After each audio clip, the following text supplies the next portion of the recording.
Pushkin. We spend hours deciding what to buy, but there's a split-second decision that can make or break a sale. Do you have the trust to hit buy now? Agentic commerce is testing that moment more than ever. And that's where PayPal comes in. With 25 years of checkouts, 400 million consumer accounts globally, and the benefit of purchase and seller protection, all of which make sure wherever a purchase starts, it ends with trust. Built for payments, growth, and agentic. PayPal Open, built for all business. Visit paypalopen.com. Purchase and seller protections on eligible transactions only. Terms apply. See paypal.com/risk-management for details. Whatever your goal, trade, show, giveaways, client gifts, or team gear, 4imprint has the promo products to match. With thousands of options, from apparel and drinkware to tech and totes, it's easy to find the right fit for your brand and budget, with standout choices at every price point. And with their 360-degree guarantee, you can be 4imprint certain your order will show up just right on time. Explore more at 4imprint.com. 4imprint, for certain. Liberty was never just a word. It has guided every American endeavor for the past 250 years. And now it takes form in a new way. The 2026 Semi-Quincentennial Coin and Medal Program from the United States Mint celebrates the founding ideals that have long shaped our coinage. Available 1 year only, this historic collection features new coin designs, limited edition releases, and reissues.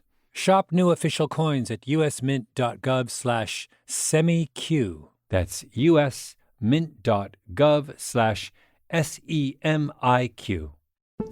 On the morning of August 28, 2009, Mark Saylor set out from his home in Chula Vista, California, just south of San Diego. Saylor was 45 years old, a California Highway Patrol officer. Ordinarily, he drove a 2006 Lexus IS, but his car had a problem with his CD player. So that morning, he took it to the dealership and got a loaner, a brand new Lexus ES. Saylor finished his shift at the Highway Patrol and went back home, picked up his wife, daughter, and brother-in-law, Chris Lestrella, and they all set out for the daughter's soccer practice. They were heading up Highway 125, and just as they approached a town called Santee, Lestrella, who's sitting in the back seat, calls 911. What you're about to hear, I'm warning you, is harrowing. 911 emergency, what are you reporting? Yeah, we're in a Lexus. I'm sorry, your cell phone's cutting out. We're going north 125. Mm-hmm. And our accelerator stuck. I'm sorry? Our accelerator's stuck. We're on 125 and we're in break. Okay, northbound 125, where are you passing? We are passing, where are we passing? We're going 120, Mission Gorge. We're in trouble. We can't, there's no brakes. Okay. Gorge, end freeway, half mile. Okay, and you don't have the ability to, like, turn the vehicle off or anything? We're approaching the intersection. Okay. We're approaching the intersection. Hold on. Pray. Okay. Oh, shoot.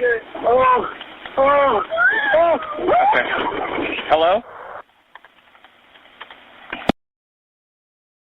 The oh you hear is Lestrella's horrified response to the Lexus spinning out of control, hitting another vehicle, and plunging down a ravine. Everyone inside the car was killed.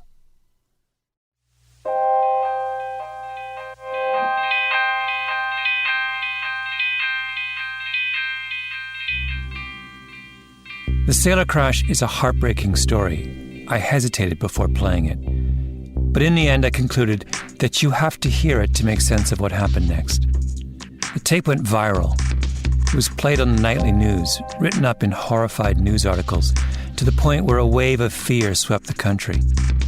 Toyota is slamming the brakes on its sales due to a sticky accelerator that could put drivers' lives in danger. So-called runaway Toyotas, cars taking off on their own up to 100 miles an hour. A woman died. She crashed her Camry into a tree and a pole. The car had sped up to more than 100 miles per hour. Hundreds of people came forward with horror stories about their Lexus accelerators getting stuck. And Toyotas too, since Lexus is a brand of Toyota. There were congressional hearings, exposés, whistleblowers. NASA got involved. Toyota would conduct 7 recalls between September 2009 and March 2010, totaling millions of vehicles. As many as 90 people were estimated to have died in Toyotas that mysteriously accelerated. Toyota ended up paying a $1.2 billion fine to the U.S. government. They spent another $1.1 billion to settle a class action lawsuit, and since then, they've settled something like 400 separate lawsuits. The world's largest automobile company was accused of a cover-up, of putting profits ahead of people, of having a culture of denial. Toyota's conduct was shameful.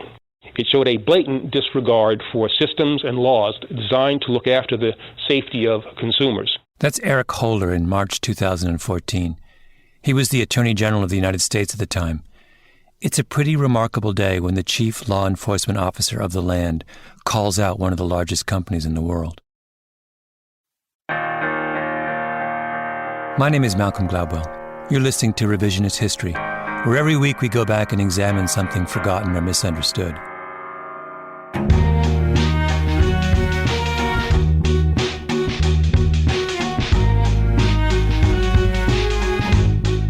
This episode is devoted to the Toyota sudden acceleration scandal. Chances are you heard at least some part of that 911 tape before. Maybe you had a Toyota at the time and had a sudden pang of worry. What I want to do is go back to 2009 and convince you that something went very wrong in the way the controversy played out. Very wrong.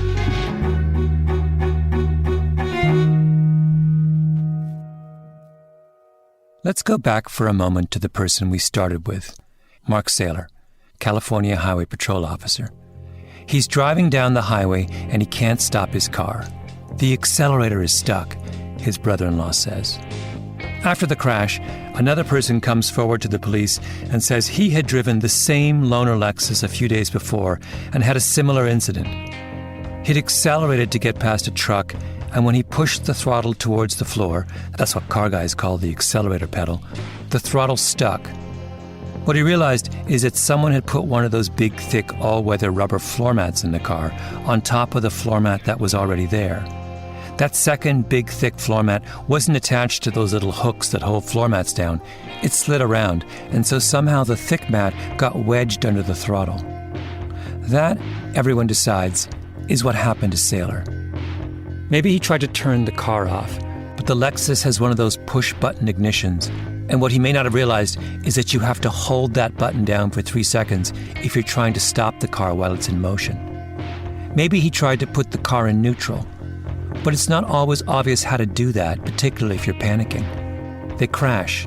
The 911 call goes viral, and Toyota launches a massive recall of floor mats across its model line. Problem solved, right? Well, no. Here's the problem. Nobody who's ever studied the sudden acceleration crisis thinks that floor mats are any more than a small part of the story. It just doesn't make sense. So that's an all-weather mat. That's my producer, Jacob Smith, talking to Sean Kane. This is the killer floor mat, okay? This is the floor mat that brought Toyota to fame. Kane runs a consulting firm in Massachusetts called Safety Research and Strategies. Whenever a controversy around unintended acceleration surfaces, Sean Kane's name comes up. He's testified before Congress. He's worked closely with many of the lawsuits against Toyota, and he's not buying the floor mat theory. When the pedal was depressed fully to the floor, okay, the way this rode here, the pedal extended down to the point where the bottom edge of it would catch here on this rubber piece, okay? And it would catch on the bottom edge and it wouldn't return. But Kane doesn't believe that floor mats tell the whole story. Floor mats don't reach up and grab pedals.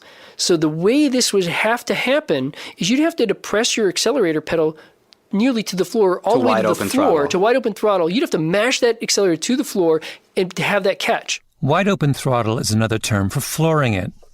Kane is saying that for the floor mat to trap the accelerator, the driver has to floor it. But why on earth is a guy driving his family to soccer practice flooring it? Not to mention all the hundreds of other people who complained about Toyotas with stuck accelerators. Some of those complaints come from elderly ladies, your grandmother basically. Since when does your grandmother floor it when she's driving her Camry down the street? As for Mark Saylor, he was driving with what he thought was a stuck accelerator for a while. why didn't he just reach down and yank the floor mat away from the pedal, right? I still have a hard time believing, given the long distance and the travel of this car, that the floor mat was the culprit. Kane thinks that something else must have happened in that car.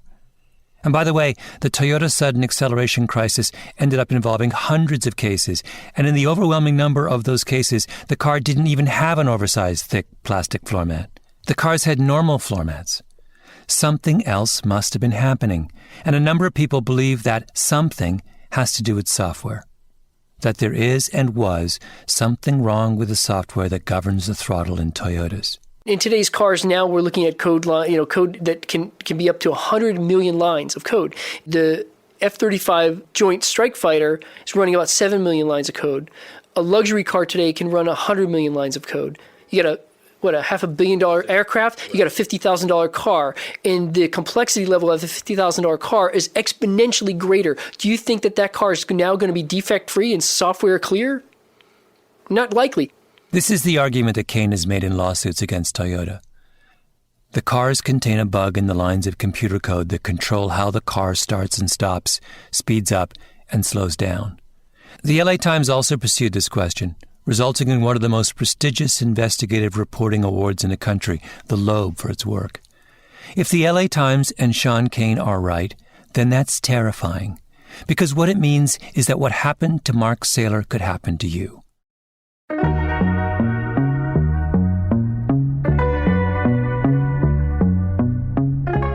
I wanted to put this fear to a test, that what happened to Mark Saylor could easily happen to you or me. It's a terrible story after all, but how much should we be afraid that our cars might do the same thing? To test this out, my producer Jacob and I got ourselves a 2003 Camry, 225,000 miles on it, the best-selling Toyota. In fact, the best-selling car in America for 11 of the last 12 years. A lot of the unintended acceleration cases happened in Camrys. After getting the car, we called up Car and Driver, the premier automotive magazine in the United States. We wanted them to help us figure out what was behind this epidemic of unintended acceleration, to try and replicate one of those runaway car situations. So one chilly winter morning, Jacob and I met up with 3 guys from Car and Driver at Chrysler's Proving Grounds, just west of Detroit. It's a vast racetrack that Chrysler uses to do all of its testing. I'm guessing 1,000 acres. Big guardhouse at the front. The whole time we were there, Chrysler had someone in a Jeep Cherokee keeping an eye on us, making sure we didn't take photos of any of the new cars they were testing. Oh, look, there's the Q7. Those are the Car and Driver guys right there. Our guides are Don Sherman. He's the technical director of Car and Driver. And Casey Caldwell, young guy, works with Don. Eddie Alterman also came. He's the editor of Car and Driver. Oh, that's our camera. Hi. Don, Casey, Eddie. They're all car guys, which matters because one of the notable facts about sudden acceleration is how the car guys see things differently from the non-car guys. Incidentally, Jacob and I would also describe ourselves as car guys, although not quite at the level of the Car and Driver folks. Lift up on that wheel while I pull the latch. It was open a second. True story. When I was 13, I wrote away for promotional brochures on every car sold in the world, except for the Soviet ZIL, which was really hard to get. I still have every one of those brochures. Anyway, back to the racetrack in Detroit. Silver Camry entering VDF, staying out of your way like we were before. Copy. The plan is to take the Camry up to some serious speeds. Keep the throttle wide open, as if the accelerator pedal is somehow stuck, and then see if we can stop the car. What happens if you have your foot full on the accelerator pedal, and then you also slam on the brakes at the same time? Because intuitively you'd think, that's what must happen in sudden acceleration. Your car surges uncontrollably, you slam on the brakes. We want to figure out what that looks like. You're going to make it go wide open throttle. Then quickly you apply the brakes. Not really a panic, but just stop it the best you can. So Jacob goes out first, with Casey behind the wheel. He accelerates. So bringing it back up, 61, 62, 63, 65, 67, 68, 69, 70, And I'm about to do it. All right, we're going to put the throttle down. So the gas pedal is floored. And now Casey hits the brake, with the gas pedal still down. Oh, and we locked up a little bit, but I mean, that's... But the car stops. Oh, yeah. Car stops. But no loud noises, no smoke billowing out the back. Jacob asks Casey about the brakes. What kind of shape are they in? Is it a little cooked, or...? No, it's not... I don't think the brakes are cooked. What do they smell like? We'll know in a second. Don't even smell bad. Okay. If you have functioning brakes win. Brakes versus engine, the brakes win. Then it's my turn. I get in the Camry with Eddie Alterman. He's driving. We take the car down the straightaway. Can we go a little faster than 60? Let me get past the... Okay, we're at 70. Yeah. Alterman hits the brakes. Firmly, smoothly, easily. We come to a halt. The throttle's open. I mean, we've got a really old, not in terribly good shape car filled with 3 people and a bunch of equipment, and it's still stopping. So what is the difference between braking with your foot completely off the accelerator and braking like this? What I mean is, how much longer does it take to stop a car with the throttle wide open? About 10 feet, if you want to quantify it. It can be a little bit more, but not so much that you'd notice. Yeah. Back in 2009, Alterman had Car and Driver do a version of this very same test. We basically did this with a variety of cars. And we found, actually, that with the throttle stuck open, or going at 70 miles an hour, the Camry stopped pretty close to the same distance as a Ford Taurus that had its throttle closed. A Camry with the accelerator stuck wide open stops basically as quickly as a Taurus braking normally. So it's not a big deal. Yeah. But of course we're not panicking. And we're not under the impression that the car is possessed by demons. Yes. And we're in a closed kind of situation. But you can see, I'll get it up to 70.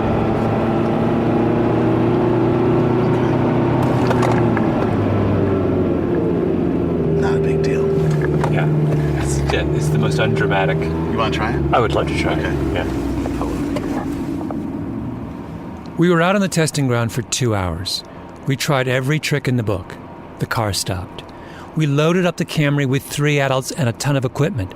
It stopped. We turned off the engine while the car was in motion. It stopped. Once we took the Camry up to 100 miles an hour. What are we at? 90? We're getting there. It took forever, but it stopped. Afterwards, Don Sherman and I talked about the strangely normal experience of bringing a Camry to a full stop with the accelerator to the floor. The brakes are powerful. You got 4 wheels working, and it's fairly easy for them. Think of the poor engine that has to convert gasoline to power and move all that. Braking is relatively easy to do it much more powerfully. Yeah. That's what people don't acknowledge, that all the capability built into their car.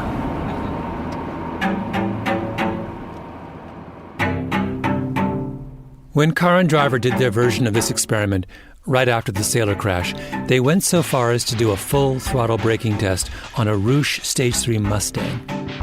If you aren't a car guy, I should explain.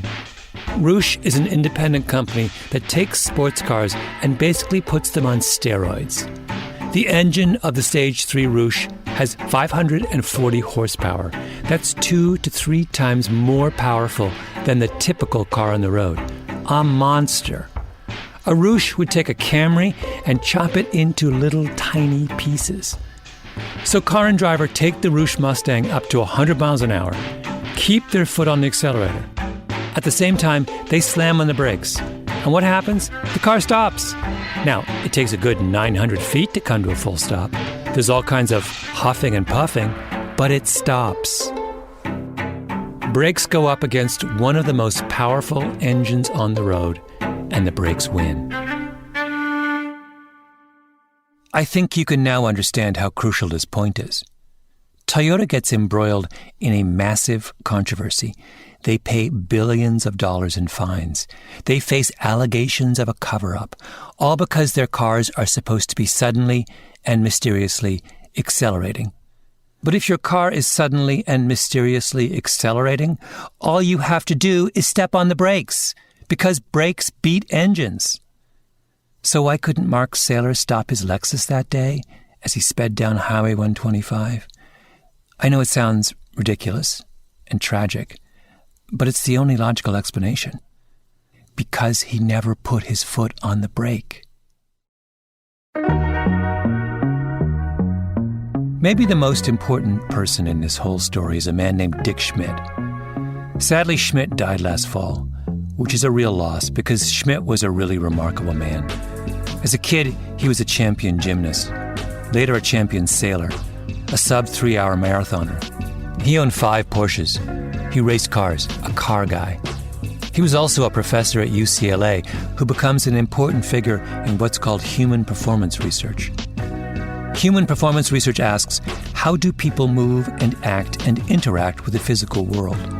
Schmidt starts the Journal of Motor Behavior, and along the way, he becomes maybe the world's leading expert on the way your feet behave when you drive a car.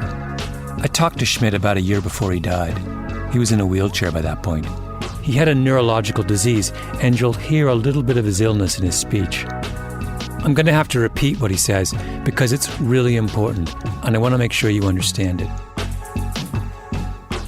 Schmidt got involved in the sudden acceleration issue years ago when he got a call from an attorney in Washington, D.C.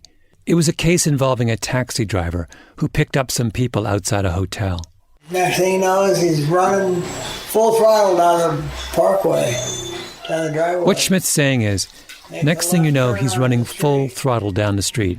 And he makes a left turn and realizes, oh God, I'm coming to a big traffic circle. And he ends up putting the car into a wall. He puts the car into a wall. That was 1994, years before the Toyota scandal.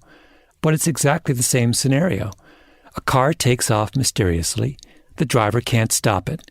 Was there ever a moment when you suspected there might be a mechanical cause to these incidents? No. Yeah. What I'm asking is, if Schmidt ever suspected that the problem might be with the car, a malfunction, a faulty bit of software, an engineering failure, and Schmidt, one of the world's leading experts in human factors, is saying that never once crossed his mind. Why? Because everything about sudden acceleration looked like a problem with the driver, not the car.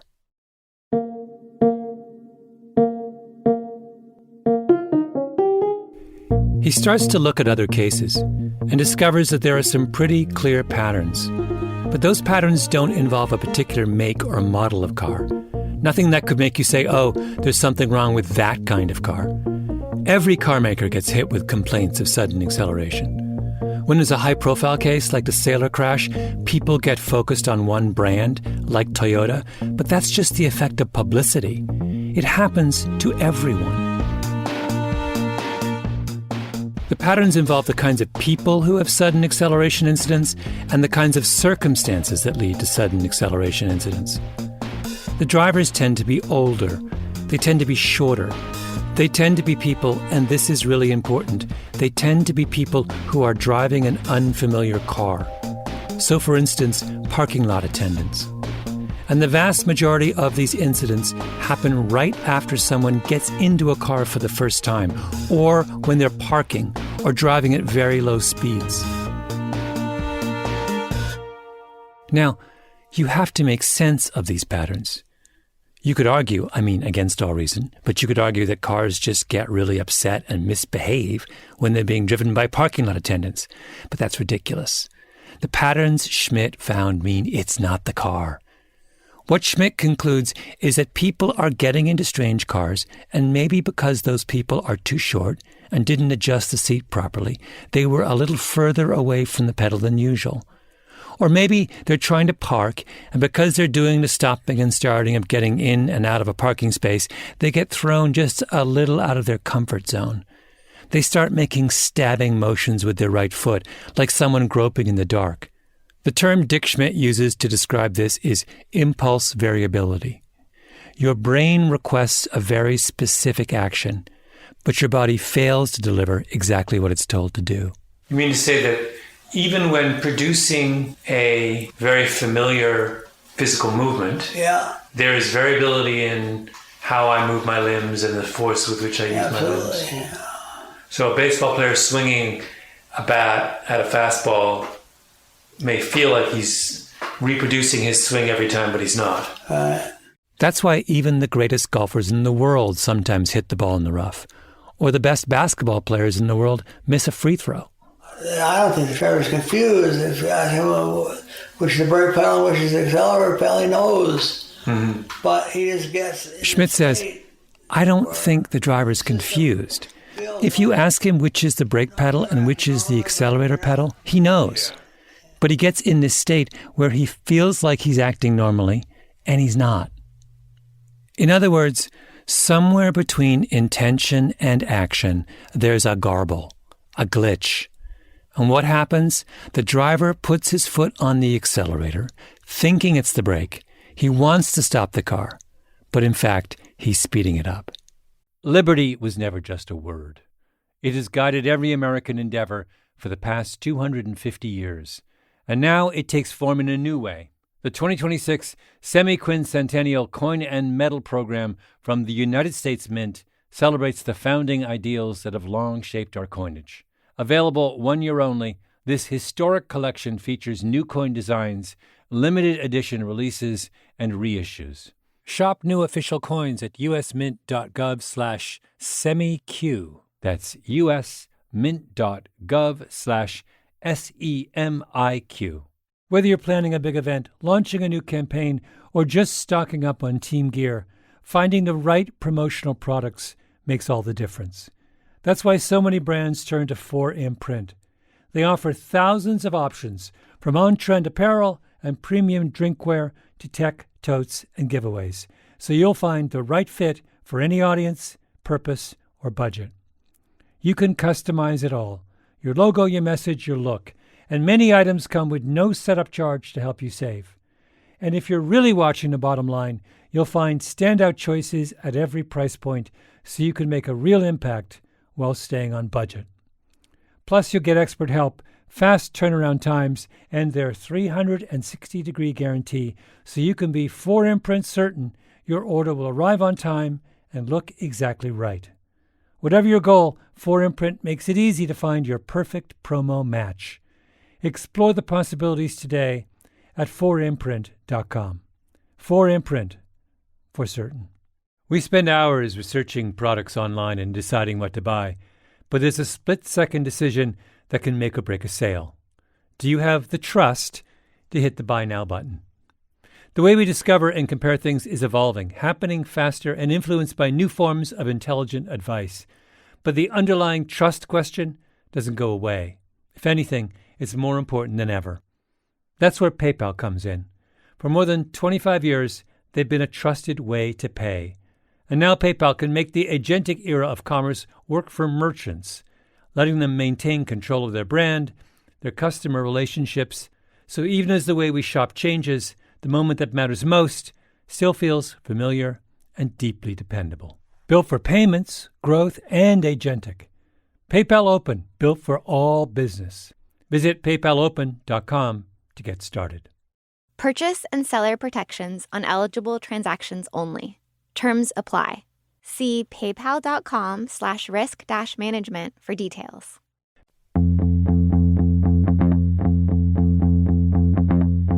So, back to floor mats. Why do they sometimes get implicated in sudden acceleration? Because they throw off the expected geometry of the car. A big, thick winter mat stacked on top of an existing mat raises the floor of the footwell, makes the accelerator and brake seem much closer to your right foot. And if you're in a strange car, that just increases the odds of impulse variability. It's one of those little things that leads to a garble between intention and action.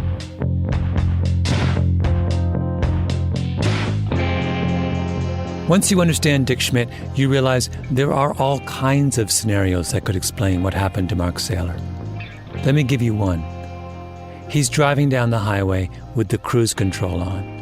Both of his feet are on the floor mat. He comes up behind a car going slower than he is, so he puts his right foot back on the accelerator, hard. But as he does that, the floor mat slides under the throttle, locking it open. Now comes the crucial part. He takes his foot off the accelerator to return to his cruise control speed, but the car doesn't slow down. It surges forward. The throttle is locked open by the floor mat. He's alarmed. He picks his foot up to hit the brake, but it's a car he's not familiar with. It's a loaner, and he puts his foot on the accelerator instead of the brake. And he presses it down, expecting the car to slow, but it doesn't. That's why Lestrella says the brakes don't work. And Saylor freaks out. So he presses down harder, and the car goes even faster, and he freaks out even more. I think it's important to note here that Saylor isn't negligent. He's not at fault. He's not speeding or running a red light or drunk. He's making a mistake that almost any of us could make under the circumstances. What happened to him in that moment is confusion. So they're going into a kind of panic state where instead of asking the question, is my foot on the right pedal, they think the problem is they're not pushing the brake hard enough. Yeah. So they have a perception that the brakes have failed because the pedal goes to the floor and the car doesn't stop. Schmidt says the perception is that the brakes have failed because the pedal goes to the floor and the car doesn't stop. Dick Schmidt isn't proposing some kind of far-fetched theory here. In February 2011, the National Highway Traffic Safety Administration released its report on the whole Toyota business. That's the one NASA got involved in. And they basically agreed with Schmidt. They concluded that the overwhelming number of sudden acceleration cases were clearly pedal error. The agency knows this because every car has a black box that records when the brake and when the accelerator are used. Time and again in these cases, the black boxes showed that the brakes hadn't even been touched.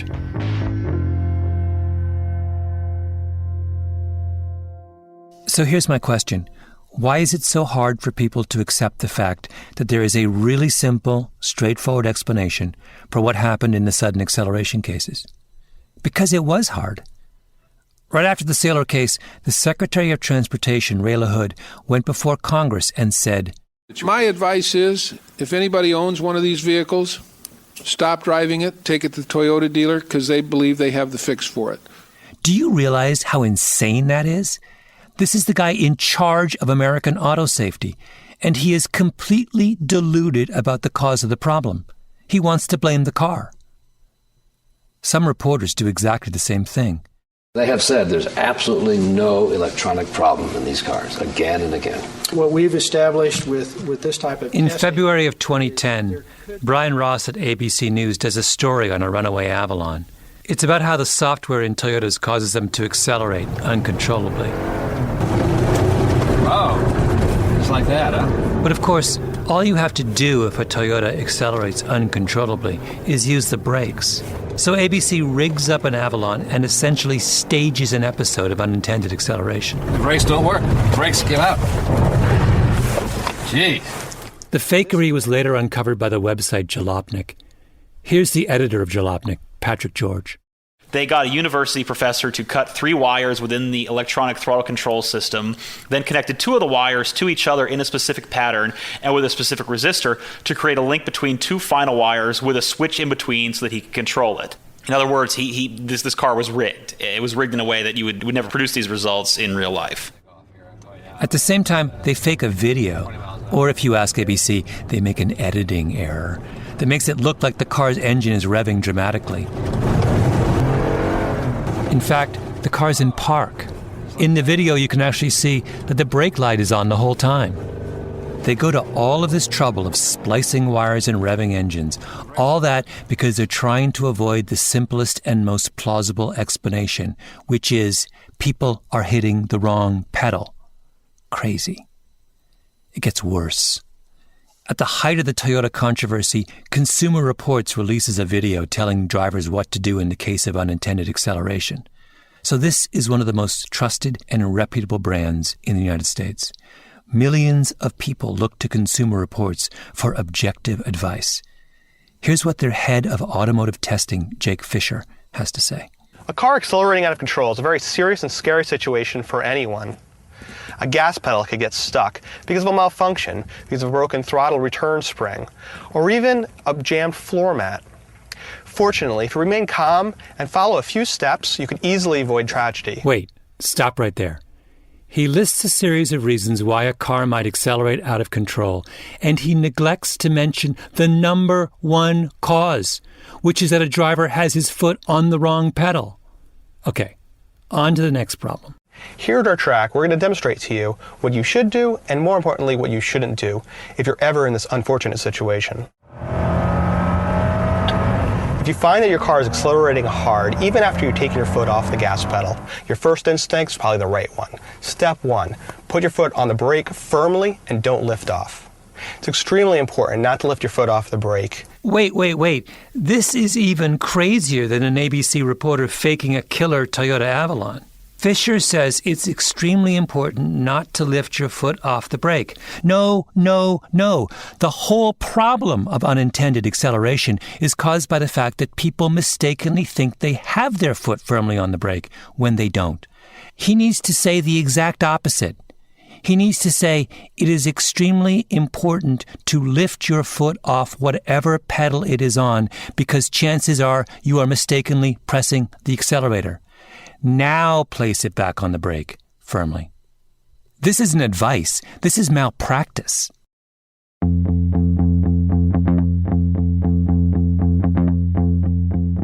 In the spring of 2010, the people who run the auto website Edmunds.com got really frustrated with how nutty the discussion of sudden acceleration had become. So they announced a contest.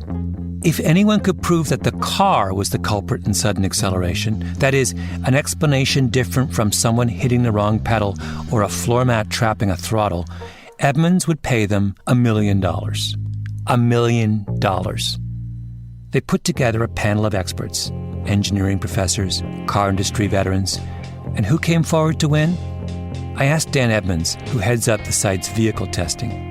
He says they got a grand total of 19 submissions, of which only 5 even met the eligibility requirements of the contest.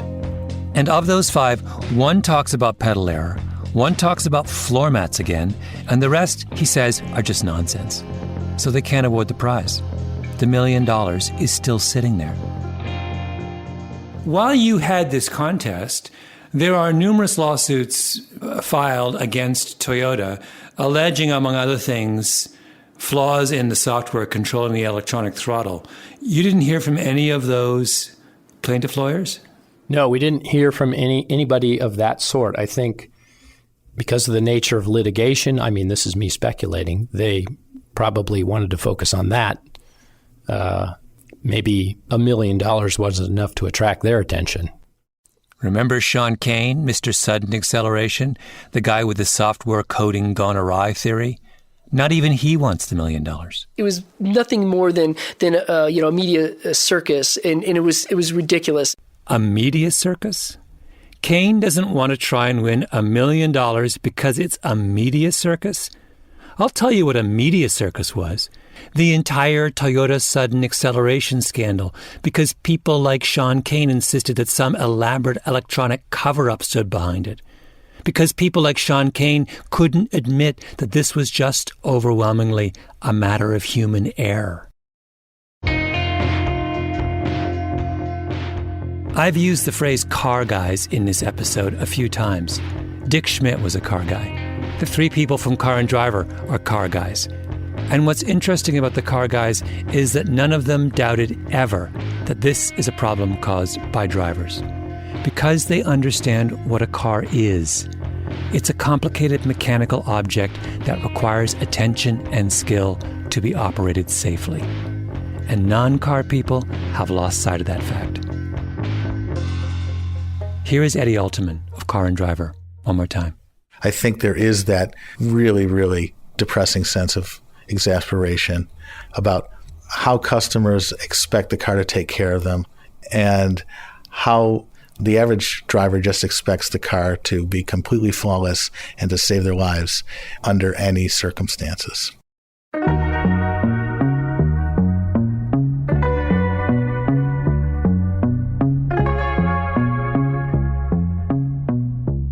What the car guys want the rest of us to acknowledge is that driving is a complicated and dangerous act. It is not just the negligent or the reckless who make fatal mistakes. Ordinary people do, under seemingly ordinary circumstances. Mark Saylor did nothing wrong. Nothing.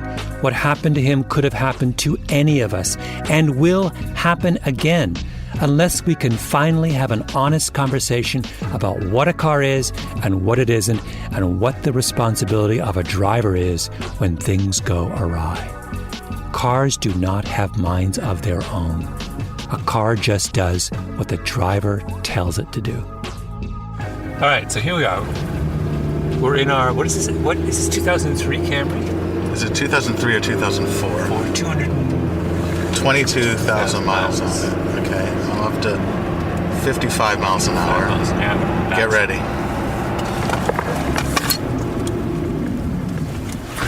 I was completely surprised by that. That was the most unremarkable thing. Okay, let's try it again. 60, I'll hold it at 60.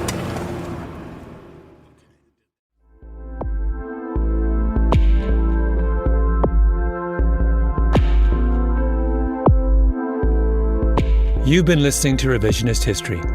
If you liked what you've heard, please do us a favor and rate us on iTunes.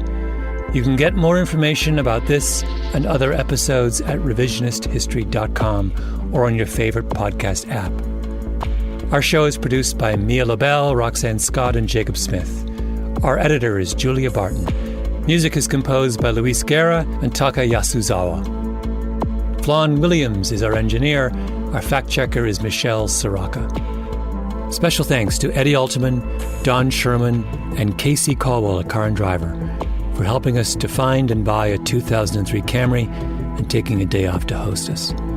Also thanks to audio producer Zach Rosen for braving the brake tests. The Panoply management team is Laura Mayer, Andy Bowers, and Jacob Weisberg. I'm Malcolm Gladwell.